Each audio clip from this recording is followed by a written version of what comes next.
Look back succeeds where Chainsaw Man season 1 failed. Yeah, I know that's a bold take. Both are born from the mind of a madman called Tatsuki Fujimoto. But somehow Look Back hits harder without even trying. There's no blood, no chaos, no dude walking around with his balls on fire. Just two girls, a pencil, and a story that's way more personal than anything you may have seen from Fujimoto. It's simple, quiet, and beautiful, and the best part, it still feels so Fujimoto if you pay attention. Just strip down to the stuff that actually matters. So let's take a step back, slow down a bit, and talk about how Look Back pulled off what Chainsaw Man season 1 couldn't. Look Back and Chainsaw Man are two completely different stories. In fact, the first thing you would notice when comparing Look Back to something like Chainsaw Man is how normal it is. If it didn't look like a Fujimoto manga and I didn't know any better, I never would have guessed the madman himself wrote it. Even the premise is fairly simple. Look Back's protagonist Fujino draws comic strips for her school's newspaper. Everyone loves them. Her classmates and teachers alike gas her up, but tragedy strikes and Fujino has to get off her high horse.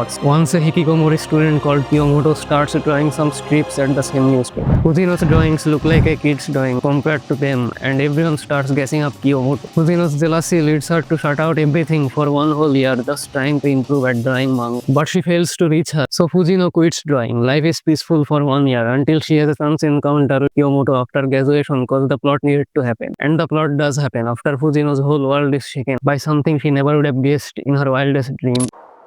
枚数プリント届いて、最初から3年生の頃から藤野先生の漫画見てました。私、藤野先生のファンです。サインください。Fujino learns that the girl she was jealous of was actually a fan of hers, and she becomes really happy and showcases that happiness. This is a pivotal moment in the story of Look Back and a turning point as well. In the source material, Fujimoto executed in a way that can only be done in a manga format. His creative panel layout is on full display here. Panel by panel, a change takes effect. Fujino's body slowly becomes more expressive by each panel. It's like you are examining the keyframes of a movie. These static images have you hooked until you are finally hit with this. It's a static art obviously, but it's so powerful. Mangas don't have moving images, and Fujimoto used that as an advantage to make this moment hit hard. I was sure the anime would play it safe. They would make it static and add auto scroll, slap some music, and it would just turn into a PowerPoint because the static nature only works towards a manga's advantage. But I can happily say I was wrong. The staff took the complete opposite approach. I'll just let the results speak for themselves.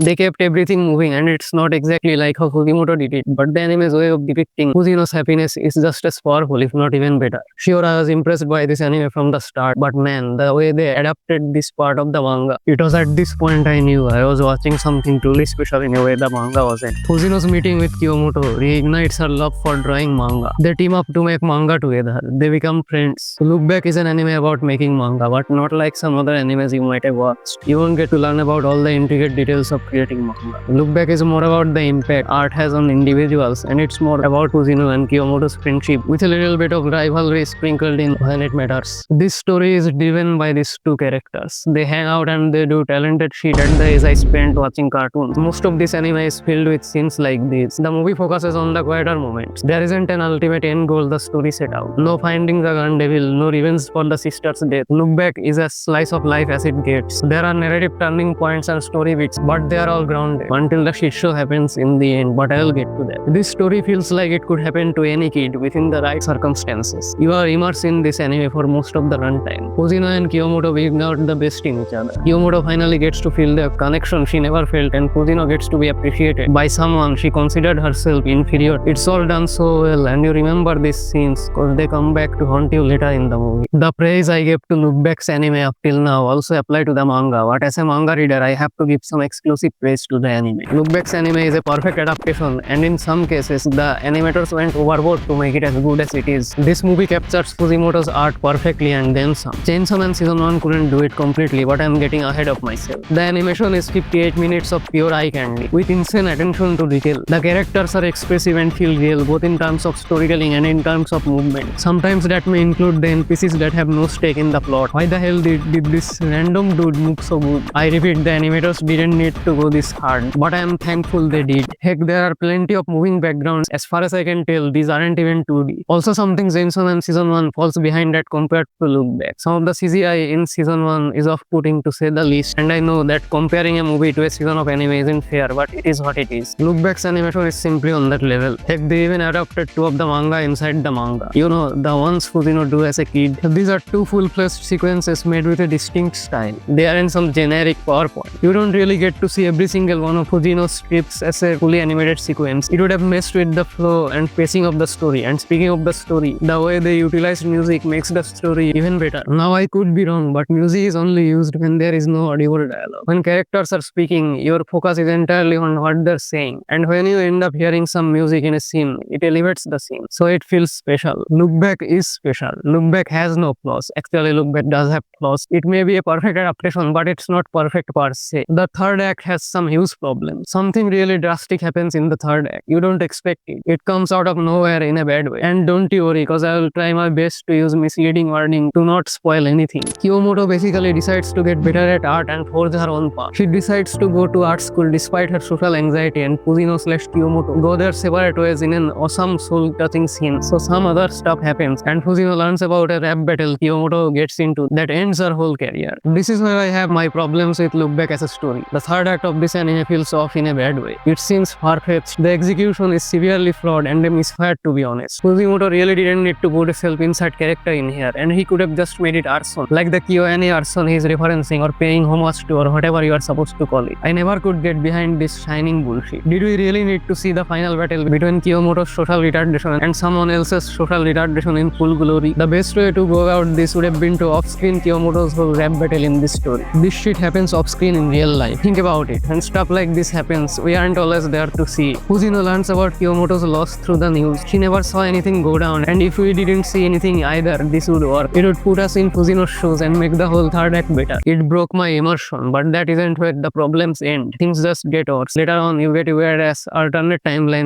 / dream sequence where Fujino helps Kiyomoto win the fight of her life, and that shit ends with present Fujino getting a manga strip depicting some of those events of the dream sequence. If it sounds convoluted or pretentious, that's cause it is, or I'm just too stupid to understand. It felt so forced and bullshit to me. I know you can throw out multiple explanations for this weird pair, but it would still annoy me. This part made me cringe in the manga. Look Back would have benefited from having a less faithful adaptation. The third act has its problems, but the ending itself is amazing. Kiyomoto reignited the passion Fujino had for drawing, and she does think about quitting after her friend loses the rap battle that ends her career. Drawing was Fujino's passion, and it was also Kiyomoto's passion. Drawing something, creating art is what they loved doing together or separately. Those precious memories of them from the past may hurt her again if she decides to look back, but Fujino moves forward. It's what she wants, and it's what Kiyomoto would have wanted if she was beside her. Fujino starts drawing again. This ending is just so beautifully well done, and the same can be said for most of the events leading up to it. Which brings us to the real question. The reason why this succeeds whereas this fails. The only thing Chainsaw Man Season 1 outright failed to accomplish is be a perfect adaptation. Chainsaw Man is not a bad adaptation, contrary to what some of you might think. They didn't take the same approach as the manga. They made it more cinematic, realistic. The animation wasn't always up to the mark, and you are free to dislike that. It's completely understandable, but that in no way makes Chainsaw Man Season 1 a bad adaptation. It's not like they couldn't bring Fujimoto's style to life. Just look at how Reze art looks. People will watch Look Back and say this is what Chainsaw Man Season 1 should have looked like. Let me be a contrarian here. I really liked how Season 1 looked, and I'm disappointed Reze art looks more like the manga. I will go in depth on Chainsaw Man in a future video. I just wanna say Look Back is inspiring, heartbreaking, and it's a story that can resonate with all kinds of people working in different creative fields, or maybe even non-creative fields. I mean, it inspired me to start drawing again, although I ended up not even holding a pencil. Look Back the manga is Fujimoto's love letter to manga, and Look Back the anime is one of the few perfect anime adaptations. It has its flaws, sadly enough, but the strengths more than make up for them in my eye. In fact, it's so good of an adaptation that you can just skip the manga entirely. 9 out of 10.